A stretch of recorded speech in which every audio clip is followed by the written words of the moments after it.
Here Jesus Christus. Vader, waar ons vanaand U woord gaan open. Vader, bid ek Vader vir Nick wat die woord gaan bring, Here, dat U hom Vader sal seën met die Heilige Gees, en dat hy in en deur hom sal werk, en dat U Vader ons sal stig, en dat ons sal groei, en U beter leer ken, en veral hierdie onderwerp van liefde wat ons gaan aanraak, Here. Want watter groter liefde het Jesus Christus gehad as om vir ons te sterf aan die kruis van Golgotha. En ons dank U, Vader, vir dit wat ons gaan leer uit die woord uit vanaand. Amen. Amen. O Marius, goeienaand. Julle is net betyds. Baie welkom. Goeienaand. Dankie, goeienaand vir almal. Daar sê. Okay, nou voor ek met hierdie studie wil begin vanaand, wil ek sê ek het lank gestoei met hierdie hoofstuk, want Johannes skryf baie anders as Paulus. As Paulus skryf, is daar 'n begin van die argument, daar's 'n middel van die argument en daar's 'n einde van die argument. En Johannes gaan om in sirkeltjies, en dan praat hy nou hiervan, dan praat hy daarvan, en nou praat hy weer hiervan, en nou is hy terug by die eerste ding wat hy gepraat het. En ook van 'n teologiese perspektief het ek baie gesukkel met hierdie hoofstuk. Nou in die laaste studie wat ons gedoen het, het ek vir julle 'n paar sulke lakmoes toetsies uitgehaal wat Johannes vir ons gee om dinge te toets en om onsself te toets. Hier's Potchefstroom ook. So goeienaand Rudy, baie welkom. So kom ons gaan lees hierdie hoofstuk saam. En ek hoop dit gaan vir julle duidelik word so deur die tyd waarmee ek gesukkel het. Maar ek is baie dankbaar vir hoe ek dit nou kan sien, en ek hoop ek gaan daarin slaag om dit met julle te deel vanaand. So Johannes begin en hy met hoofstuk 3 en hy sê, kyk wat 'n groot liefde die Vader aan ons bewys het, dat ons kinders van God genoem kan word. Om hierdie rede ken die wêreld ons nie, omdat dit hom nie geken het nie. Geliefdes, nou is ons kinders van God, en dit is nog nie geopenbaar wat ons sal wees nie. Maar ons weet dat ons, as hy verskyn, aan hom gelyk sal wees, omdat ons hom sal sien soos hy is. En elkeen wat hierdie hoop op hom het, reinig homself soos hy, Jesus, rein is. Elkeen wat die sonde doen, doen ook die wetteloosheid, want die sonde is wetteloosheid. En julle weet dat hy verskyn het om ons sondes weg te neem, en geen sonde is in hom nie. Elkeen wat in hom bly, sondig nie. Elkeen wat sondig, het hom nie gesien en hom nie geken nie. My kinders, laat niemand julle mislei nie. Wie die geregtigheid doen, is regverdig soos hy regverdig is, maar hy wat die sonde doen, is uit die duiwel. Yes. Is uit die duiwel. Wil oom Marius iets sê?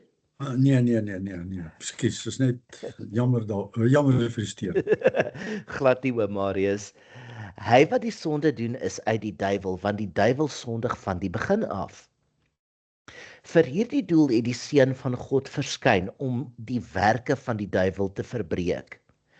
Elkeen wat uit God gebore is, doen geen sonde nie, omdat sy saad in hom bly, en hy kan nie sondig nie, want hy is uit God gebore. Hierin is die kinders van God en die kinders van die duiwel openbaar. Elkeen wat die geregtigheid nie doen nie, is nie uit God nie, maar ook hy wat sy broeder nie liefhet nie. Want dit is die boodskap wat julle van die begin af gehoor het, dat ons mekaar moet lief hê. Nie soos Kain wat uit die bose was en sy broer doodgeslaan het nie. En waarom het hy hom doodgeslaan? Omdat sy werke boos was en die van sy broer regverdig. Verwonder julle nie, my broeders, as die wêreld julle haat nie. Ons weet dat ons oorgegaan het uit die dood in die lewe, omdat ons die broeders liefhet. Hy wat sy broeder nie liefhet nie, bly in die dood. Elkeen wat sy broeder haat, is 'n moordenaar, en julle weet dat geen moordenaar die ewige lewe as iets blywends in hom het nie. Hieraan het ons die liefde leer ken, dat hy sy lewe vir ons afgelê het, en ons behoort ons lewe vir die broeders af te lê. Maar wie die goed van die wêreld het en sy broeders sien gebrek ly en sy hart vir hom toesluit, hoe bly die liefde van God in hom? My kinders, laat ons nie lief hê met woorde of met die tong nie, maar met die daad en in waarheid. En hieraan weet ons dat ons uit die waarheid is, en ons sal ons harte voor hom gerus stel, want as ons hart ons veroordeel, God is meer as ons hart en hy weet alles.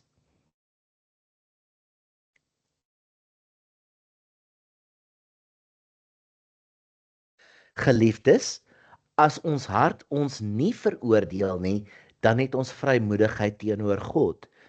En wat ons ook al bid, ontvang ons van hom, omdat ons sy gebooie bewaar en doen wat welgevallig is voor hom. En dit is sy gebod, dat as ons in die naam van sy Seun, Jesus Christus, moet glo en mekaar lief hê soos hy ons 'n gebod gegee het. En hy wat sy gebooie bewaar, bly in hom en hy in hom. En hieraan weet ons dat hy in ons bly aan die Gees wat hy ons gegee het. Nou, hierdie hoofstuk begin met 'n groot liefde. En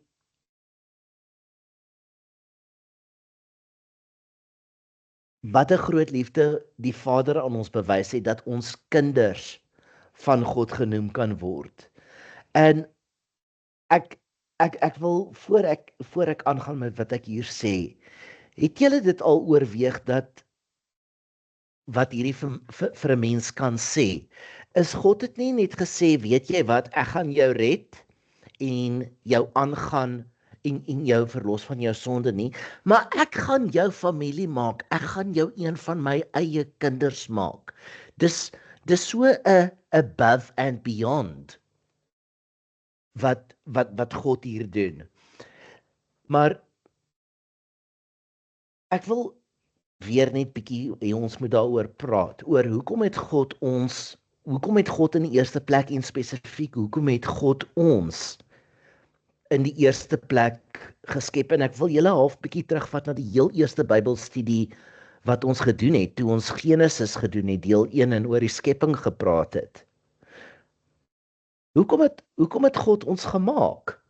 Hoekom het God die skepping geskep?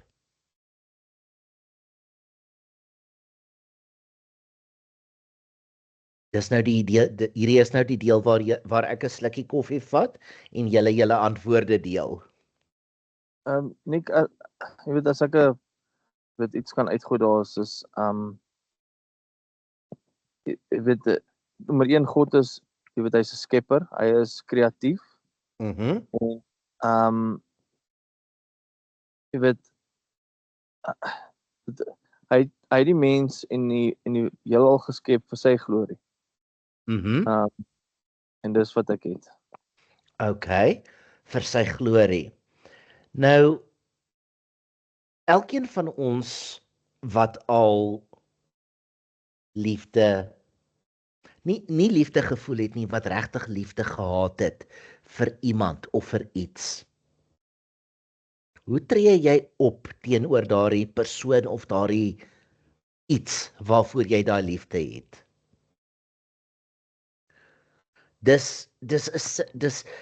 Ek wil amper sê dis 'n selfopoffering, en jy gee soveel as wat jy kan van jouself vir hierdie persoon of hierdie ding, want liefde maak dat jy regtig glo dit is in die persoon of in die saak se beste belang dat jy optree. Ek dink daar's baie liedjies wat sê what is love if love isn't shared, tipe van 'n ding. En later ek dink is in die 4de of in die 5de hoofstuk van hierdie boek lees ons God is liefde. Nie God het liefde nie, God is liefde. En dit maak vir my sin dat God 'n hele skepping daar sou gestel het om homself met daardie skepping te deel.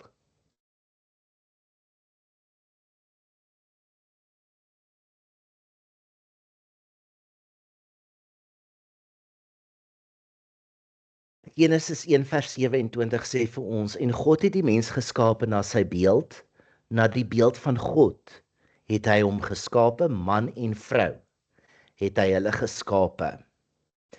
Nou, Psalm 8 vers 5 sê vir ons verder, U het hom 'n weinig minder gemaak as 'n goddelike wese en hom met eer en heerlikheid gekroon. So, God se hele skepping van die mens, dis absoluut 'n liefdesdaad gewees. Maar ek wil nou weer 'n moeilike vraag vra. Hierdie liefde van God, hierdie mooi liefde, is dit in die vorm wat God ons aanvanklik geskep het, of in ons sondige of onregverdige toestand? Hoe sou mens daai vraag antwoord as iemand jou vra? Het God jou lief as 'n sondaar of net soos wat hy jou gemaak het? Ek sou sê unconditional. Okay. Kan jy dit vir my staaf? Kan jy dit vir my skriftuurlik staaf? Want so lief het God die wêreld gehad, dat hy sy enigste gebore seun gestuur het. Okay. Dis wat ek het. Ek het kort sorry. Okay. Wat sê in Johannes 3:16 verder in hierdie hoofstuk vir ons? Sê hy, hieraan het ons die liefde leer ken, dat hy sy lewe vir ons afgelê het toe ons nog sondaars was. Okay. En jy kan ook Romeine of Romeine 5 vers 8 sê min of meer dieselfde. Maar God bewys sy liefde tot ons daarin dat Christus vir ons gesterf het toe ons nog sondaars was. Okay. Want God is liefde. In Johannes 4 vers 8. Pastoor het dit Sondag ook so mooi gesê. God kan jou nie lief hê nie, want God is liefde. There's no either or. God is lief vir jou. Maak nie saak wie of wat jy is nie. So, kom ons kom terug by die hoofstuk. En ek het baie gesukkel met hierdie vers. Elkeen wat uit God gebore is, doen geen sonde nie, omdat sy saad in hom bly en hy nie kan sondig nie. Nou, ek wil gou vra, het iemand ek wil net graag hê iemand moet gou vir ons kyk 1 Johannes 2 hoofstuk 1 vers 1. Kan iemand dit dalk gou vir ons lees?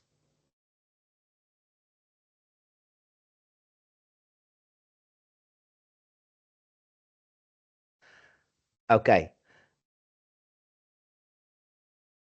Kan ek net 'n aanduiding kry of iemand my hoor?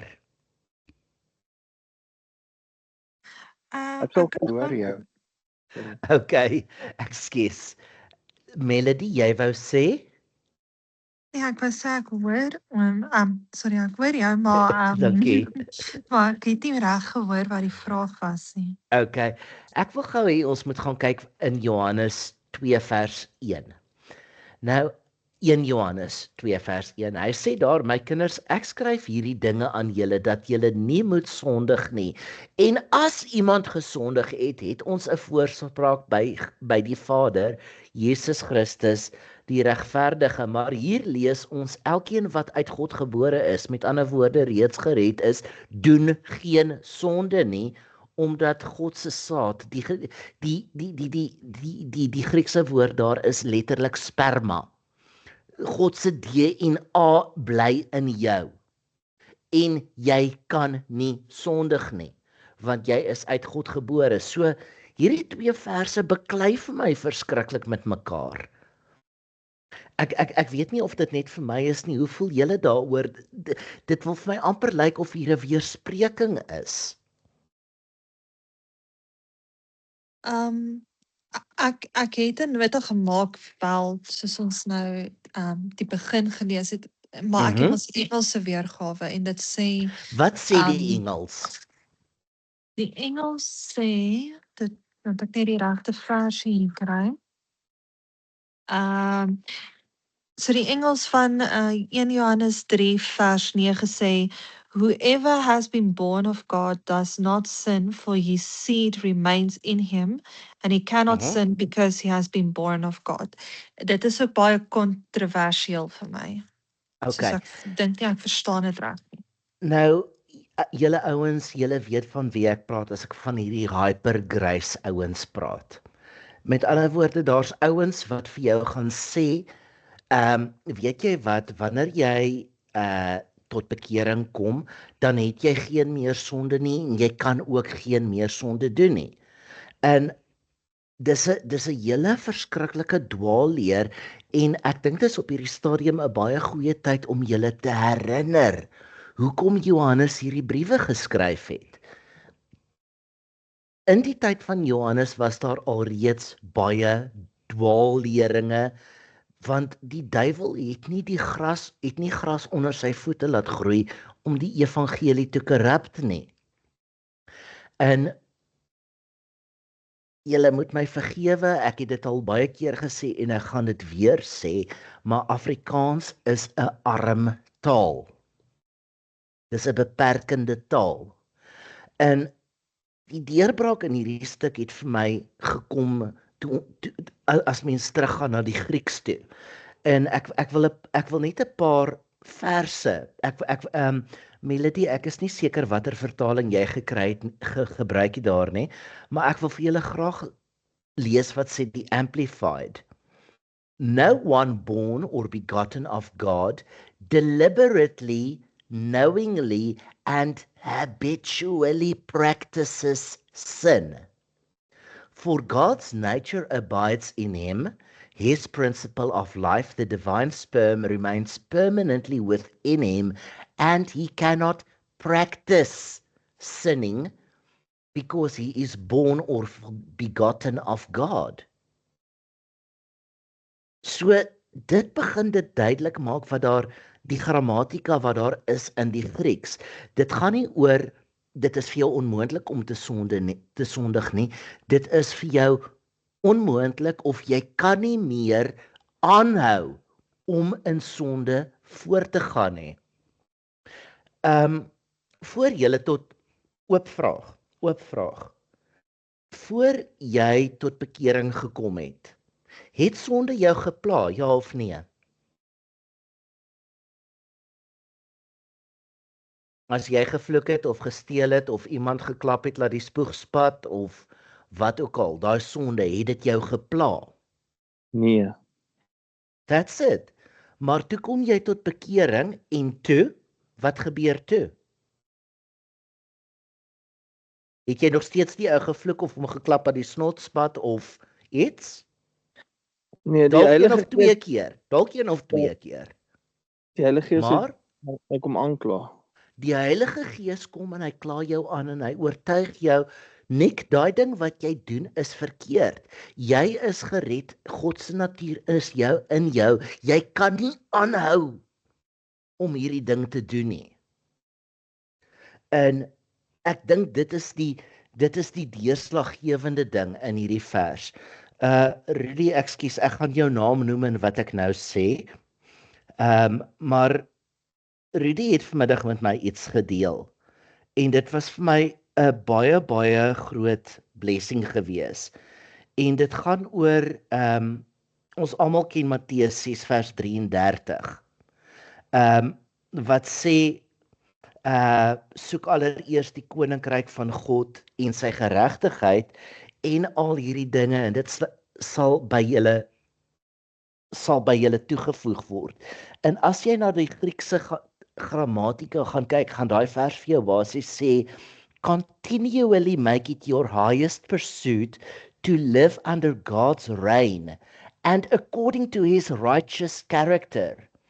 And everything you truly need will be provided as an addition. En dit sluit vir my so nou aan by hierdie hoofstuk wat ons het vanaand. Ek wil ook net graag met julle deel wat The Remedy sê oor hierdie vers 9. Hy sê, no one whose mind and heart have been recreated in godlike love will continue to live selfishly. For God's character is reproduced in them. They cannot go on living self-centeredly because they have been renewed in God's very likeness. So, wat hierdie vers vir ons sê, is, wanneer jy tot bekering kom, soos Rudy gesê het, oortuig die Gees jou van sonde, en jy verander. Dit is daardie metamorfose, dink ek, waarvan ons ander dag gepraat het. Ek nou moet ek graag net iets byvoeg. Asseblief, Marius. Ons as mens, en ek sien, jy weet, Timothy Jennings verwys ook daarna, jy weet, die self-centeredness. Ja. Nou, die self-centeredness is in 'n groot mate die element van vleeslikheid. Nou, as jy gaan lees na Romeine 6 en 7 en 8, dan sal jy veral sien daar dat Paulus praat van, hy onder andere verwys na die vlees wat veg teen die gees. En die gees, dit wat ek wil doen, dit doen ek nie, maar dit wat ek nie wil doen, dit doen ek. Dit is 'n voortdurende geveg wat in jou is as 'n mens, om hierdie, Billy Graham noem dit so mooi, hy sê, we are living in an age of the self. The cult, hy noem dit the cult of the self. Alles draai om die mens se self. Nou, as jy weet, die humanisme en al hierdie dinge, nou, dit is toch baie interessant. So, die mens is, jy weet, die sielkunde het byvoorbeeld verskriklik begrippe in die verband, soos selfbeeld, selfsug, selfrespek, en selfsug is een van die grootste probleme wat ons as mens het. Jy weet, baie keer dan sê ons, nee, die duiwel maak so en die duiwel maak so, maar weet jy wat, daar's twee groot vyande van die mens, en dit is eerstens, ek sal sê, nie in prioriteit nie, maar ek sal sê, die vyand, Satan, met sy demoniese magte, en dan het jy die ander kant, is jouself, en dit is ons groot probleem, is onsself, want binne in ons, jy weet, ons sit met 'n gees wat getransformeer is, jy het nou daarvan gepraat, jy word wedergebore, en God se gees verander jou gees, en hy word, jou gees word verander, nou begin dit jou denke verander, want soos wat jy getransformeer is, en jy bestudeer die woord van God, begin jou gedagtes verander, jou selfsugtigheid begin al minder word, want jy begin meer God gesentreerd raak, jy weet. En ek dink dit is een van die grootste probleme wat ons het as 'n mens. Jy weet, in Christus, jy weet, daar word gereeld gewys. Paulus, jy weet, verwys daarna. Hy sê, want ek leef nie meer nie, maar Christus leef in my. So Christus het die senter van sy lewe geword. Sy wedergeboorte, sy vernuwing, soos wat hy op die pad van Damaskus was, dit was daai begin van hom gewees. Maar dan is dit 'n daaglikse proses om daardie gees, die skrif praat ook van the inner man, daai innerlike mens, daai element om dit groter en sterker te maak. En dit is 'n groeiproses waar jy dag na dag in die woord moet leef. Jy moet dag na dag met God praat. Jy hoef nie noodwendig net in 'n kamer te gaan jy toesluit om te bid nie. Jy kan oral loop en bid, maar waar jy die voortdurend met God in gemeenskap is. Jy weet, Andrew Murray, hy was een van die groot godsmanne in die wêreld gewees. Hy was in Suid-Afrika gewees en hy het eendag te loop hy jy weet daar by wat is dit 'n dierbare Jan van Riebeeck loop hy daarso oor die pad die Adelaide wat die hoofstraat is in Kaapstad. Ja. En hy gaan staan in die middel van die pad stil. En almal het vir Andrew Murray geken. Jy weet, en hulle stop en hulle sê, Dr. Murray, nou sê vir my, hoekom staan jy stil? Hoekom loop jy die verkeer loop om? Toe sê ek kan dit nie waag om een enkele tree verder te gee voordat ek my kontak met my God weer herwin het nie. Jy sien, en soos wat ons groei in God se gees, in daai innerlike mens, daai geestelike mens, want Paulus praat daarvan in Romeine 6, 7 en 8, hy sê, veral in 6 en 7, hy sê die ou mens, ek het hom afgesterf. Hoe sterf jy die ou mense af? Dis die vleeslikheid, dis hierdie selfsugtigheid wat Timothy Jennings van praat. Dit is die vlees wat jy mee dag na dag veg. Jy weet, jou verhouding met jou vrou en jou man, met jou kinders en jou verhouding met ander mense. Elke dag is 'n sterwingsproses wat jy as 'n kind van die Here moet deurgaan om jouself neer te lê, jouself aan die kruis letterlik saam met Christus vas te spyker. En hy praat daarvan in 1 Korintiërs, ek dink is 4, waar Paulus van praat. Hy sê, want die sterwe van Christus, want hy praat daarvan, hy sê, ek is, jy weet, ek word platgeslaan, maar ek word nie vernietig nie, en daai gedeelte, en dan praat hy verder en sê, die sterwe in Christus laat my lewe, of ek moet dit nou net eintlik aanhaal, God se sterwingsproses is in my, sodat ek ook kan lewe deur Christus. Weet, so die kruise, die sterwingsproses aan die kruis is verskriklik belangrik in jou persoonlike lewe, en dit is 'n dag na dag proses. As ek kan aanhaal, Catherine Kuhlman, sy was 'n groot godsvrou evangelis reg in die wêreld gewees. Sy het gesê, elke dag moet ek sterwe in Christus.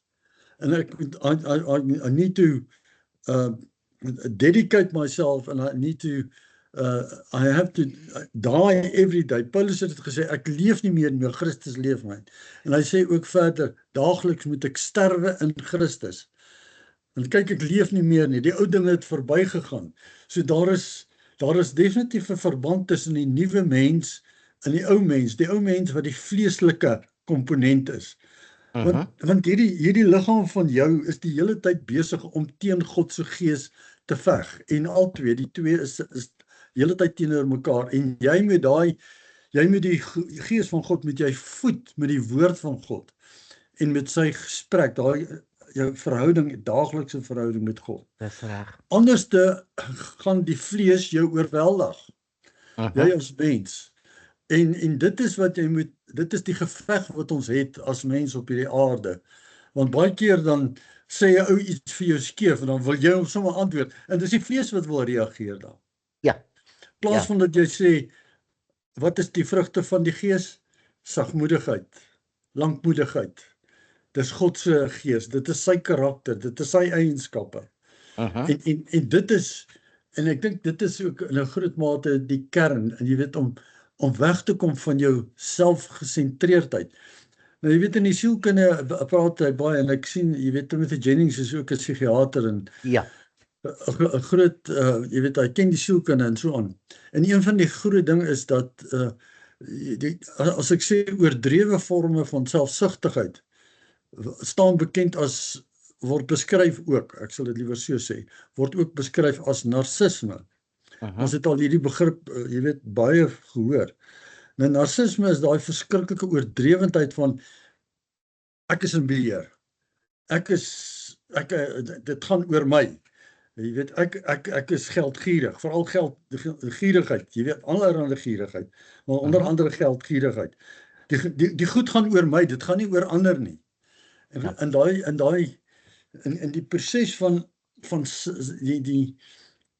die daaglikse oorgawe aan goed, surrender aan God, daai daaglikse oorgawe, beteken ek gee oor in die hande van God. En hy neem oor in my lewe. Jy weet, hy stap voor jou. Jy stap agter, want hy sê mos, jy weet, as jy my disipel wees, moet jy jouself deny. You must take up your cross and follow me. Jy moet in jouself sterf, dag na dag. En jou kruis opneem, jy moet maar jou dinge dra, soos wat die goed na ons die pad kom, en my volg. So, as jy gaan kyk na die groot godsmanne in die wêreld, soos byvoorbeeld Billy Graham, sê dieselfde ding. Gaan kyk na Catherine Kuhlman, dieselfde ding. Catherine Crick, dieselfde ding. It's a daily surrender to God. Dis 'n daaglikse sterwingsproses.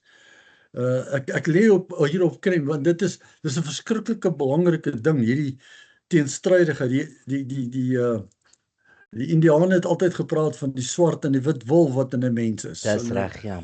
Jy weet, en dit is vir julle bekend. Jy weet, en dit hang af wie jy voed. As jy die vlees voed, gaan die vlees oorheers. Jy weet, dis hoekom daar ook 'n proses is van Christus het dit in die skrif aangebring, 'n vastingsproses. Weet jy, en die Here is nou besig met my te praat oor vasting. En dit is 'n belangrike ding, jy weet, waar die vlees eintlik onderworpe word aan die afhanklikheid van God, jy weet. Ja. So, ek het nou 'n bietjie lank daarop gedraai, maar ek dink dit is nogal 'n belangrike punt om te noem. Hoor jy so, oom Marius, oom praat nou so van die vlees en die duiwel. Jy weet wat daai twee vyande is, en ek wil net graag 'n prentjie met julle deel. Ek weet nie of julle die Calvin and Hobbes cartoons ken nie. Melody, ek dink jy sal dit baie geniet. Maar ek dink toe nou aan hierdie spesifieke een wat Calvin nou vir Hobbes sê, do you believe in the devil, you know, a supreme evil being dedicated to the temptation, corruption and the destruction of man. Dan sê hierdie Hobbes vir hom, I'm not sure man needs the help.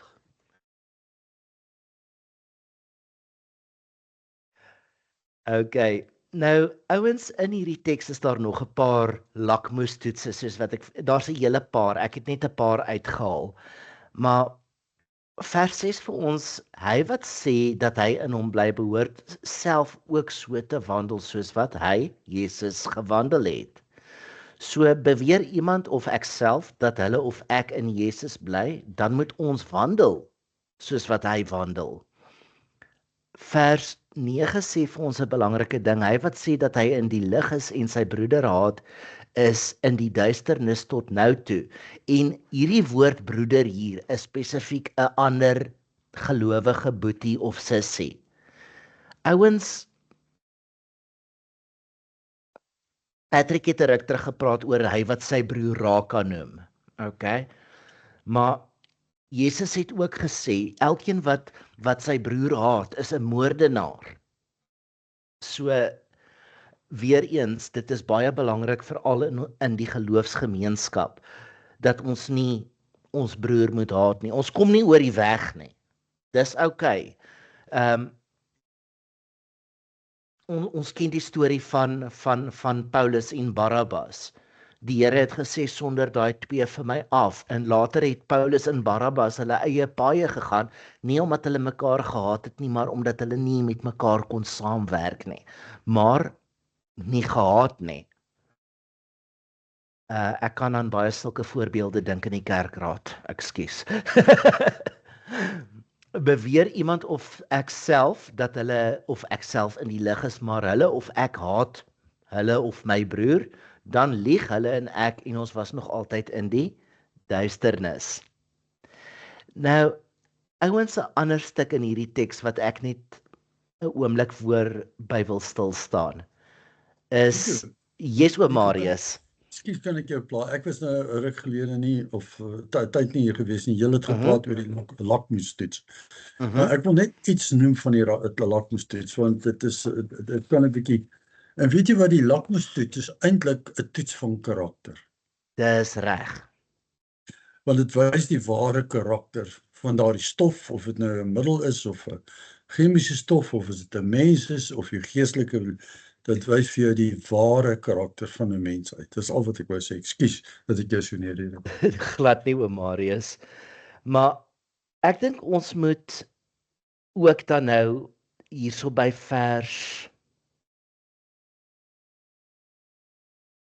waar is dit nou? Ekskuus, vers 13. Sê Jesus vir ons 'n ander belangrike ding. Verwonder julle nie, my broeders, as die wêreld julle haat nie.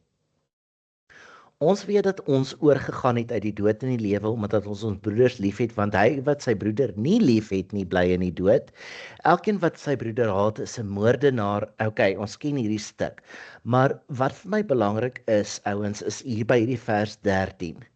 Die wêreld haat ons. En as jy daaroor gaan dink. Ek self kan vreeslik lekker met iemand redeneer wat 'n ateïs is. Ek hou daarvan om dit te doen ook. Maar die punt is, God se karakter en die menslike karakter is in konflik met mekaar. En dit is daai ding wat oom Marius dan ook nou sê, van jy moet daai wit wolf, jy moet die regte een kos gee, want die een wat kos kry is die een wat gaan wen. Die een wat jy laat verhonger is die een wat verloor. En die wêreld en alles in die wêreld sê vir ons, jy's grand, jy het 'n verskoning, jy's alright, al die goeters. En dit is absoluut teenstrydig wat God van die mens sê. Die Bybel sê vir ons, daar is geen regverdig, nie eers een nie. En wat ek hierby wil sê, is net ons moet, ek dink Johannes sê hierdie vir ons, om ons te bemoedig. Okay. In die wêreld, Jesus sê ook, dit het ook self gesê, in die wêreld sal julle teenkanting en haat hê, maar hou goeie moed, want ek het die wêreld oorwin. So dis regtig soos olie en water, dis twee goed wat nie meng nie. Die olie bly olie en die water bly water. Hulle word nie 'n emulsie of 'n verbinding nie. Dit bly twee aparte goeters. En soos wat olie en water nie meng nie, so is dit dan nou met mense wat die Here het en mense wat nie die Here het nie. Dit beteken nie sonder jou af van hulle nie, maar dit beteken daar gaan konflik wees. Okay. Nou ouens, met daardie laaste stelling het ek alles gesê wat ek wou sê vanaand, maar ek wil graag vir julle vra, is daar iets wat vir julle uitgestaan het in die teks, of iets wat julle graag weer na wil kyk?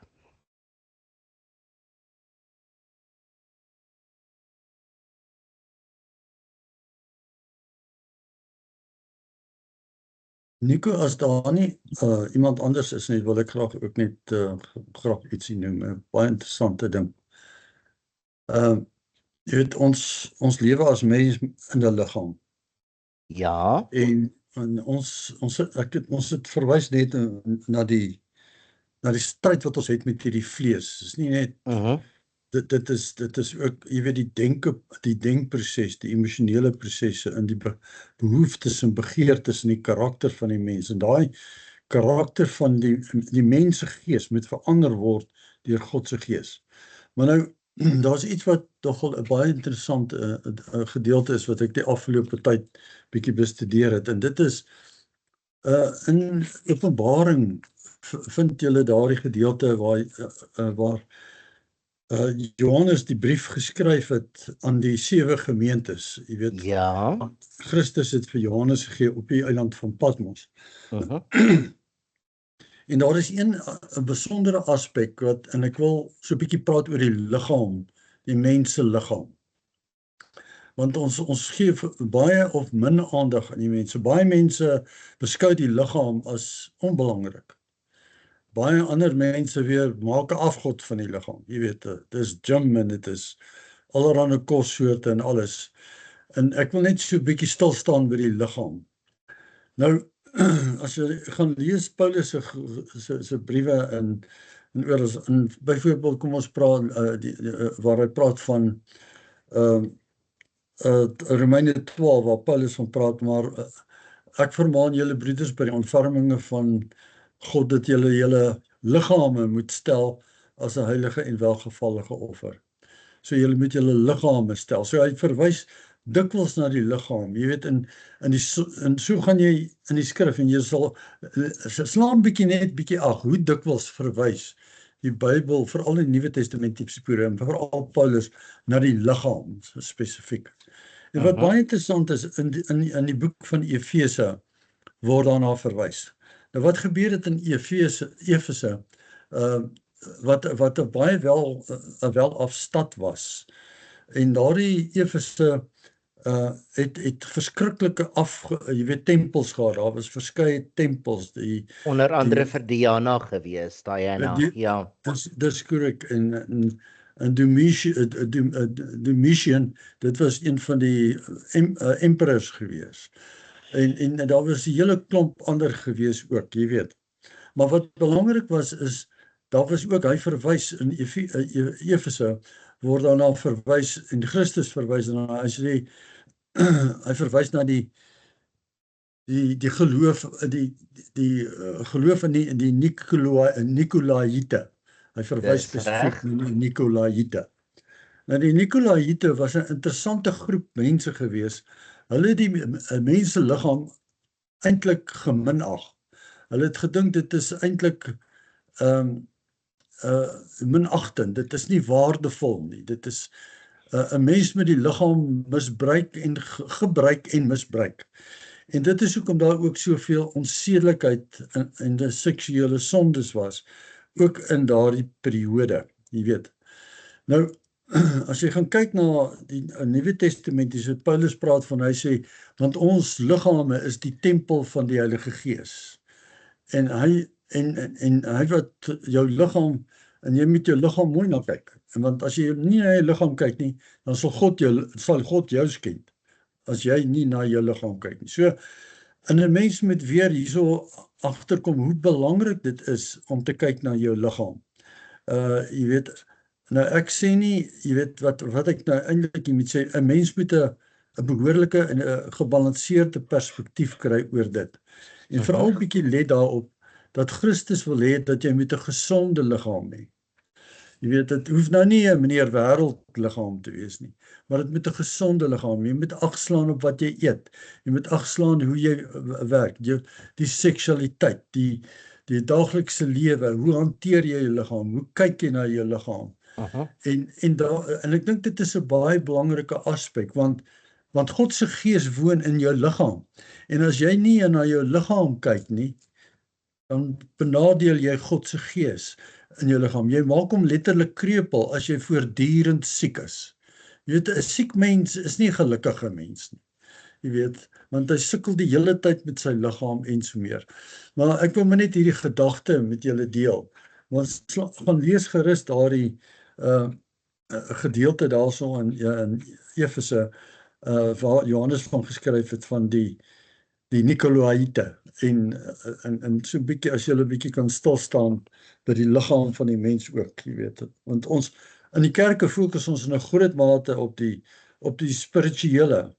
Jy weet, en ons is in 'n groot mate gefokus op ons gedagtes en emosies en in ons wil, maar ons, jy weet, ons praat nie baie van ons liggame nie. So, nou ja, net so gedagte wat ek vir julle wou nagelaat. Daar sê, dankie oom Marius. Ek, Rudy, jy het genoeg gepraat van een hand, laat ek 'n bietjie praat. asseblief. Nee, ek dink wat ek aan u uit kan vat is is die liefde. Ek dink ons praat baie daarvan ons 3 pond brein kan nie begryp en dit verstaan hoe lief ons Vader ons het nie. En dat daai liefde vir ons soos Marius gesê het, daai vrug moet ons dra elke dag soos wat Jesus ons liefhet. En ek dink nie, jy weet ons dan in die begin gepraat van hoekom het God ons geskep en ek dink ook nie ons 3 pond brein kan dit ook begryp nie. Ons kan probeer, maar niks van die kan aan ons sin maak nie. Ons kan net dis kom God vir Paulus gesê het, maar my genade is genoeg. Moenie hierdie probeer verstaan nie, my genade is genoeg vir jou. En ek dink nie ons kan verstaan hoeveel sy genade werklik genoeg is vir ons en sy liefde werklik genoeg is vir ons. Ons sal dit nie kan begryp nie. En jy weet in Johannes probeer dit uitbeeld en ons probeer dit verstaan, maar ons kan eintlik nie. Ons kan probeer, maar ons kan eintlik nie. Jy weet Nico, as ek net mag ook net byvoeg, een van die groot redes hoekom God ons geskaap het op die aarde, is dat ons hom kan verheerlik. As jy kyk wat in die hemel aangaan, hy word nag en dag word hy geloof en geprys. God soek lofprysing, hy soek eer en hy soek aanbidding en hy wil geëer word. En weet jy wat, in jou daaglikse wandel met God, loof en prys hom, eer hom en bring eer aan hom. Ek dink dit is waarvoor ons geskaap het, sodat ons hom eer kan bring. Hy het ons lief, onvoorwaardelik, maar hy wil graag hê ons moet hom eer. Okay, kan ons hierso haltroep vanaand? Okay, oom Marius, mag ek vir hom vra of hom vir ons sal afsluit met gebed asseblief? Okay, nou is oom Marius weg. Okay, kom ons sluit af. As julle nie omgee nie, bid ek vir ons.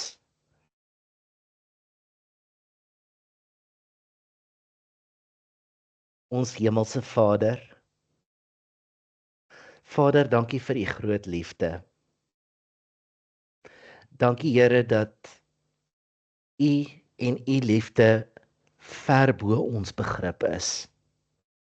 En al wat ons kan sê as ons u liefde oorweeg met die vermoë wat u ons gegee het, Here, al wat ons regtig kan sê is, wow. Vader, ek bid vir elke boetie en sussie wat hier is vanaand. Here, beskerm elkeen van hulle fisies, emosioneel en geestelik. En maak elkeen van ons bewus van die stem van die Heilige Gees wanneer die Heilige Gees ons druk om te groei. Dis nie altyd lekker nie, dis nie altyd maklik nie, maar dis altyd die moeite werd, ons Vader. Vader, ek bid vir mense wat nie vanaand by ons is nie om verskeie redes. Here, ek bid spesifiek vanaand vir Frans. Here, waar hy 'n vriend aan die dood afgestaan het vandag, Here, wees hom naby en help hom om sy vertroosting in U te vind. Vader, seën en beskerm elkeen van ons. Here, waar hierdie woord ook al gaan, waar dit ook al iemand bereik, Here, mag dit vir hulle tot 'n seën wees en mag dit die doelwit wat U daarvoor het bereik. Want Here, U woord gaan uit en dit kom nooit leeg terug nie. Here, ek lê ons sondes voor U voete. Here, wees ons genadig en help ons en laat ons nie sal volhard in die sonde nie, Here, maar dat ons dit sal streef om meer en meer die beeld van Jesus Christus gelyk te word.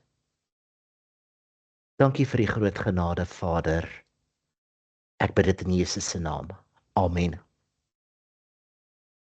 Baie dankie Nico. Lekker aand vir julle almal. Ja. Dankie vir julle almal ook. Mag dit met almal geweldig goed gaan. Okay, bye.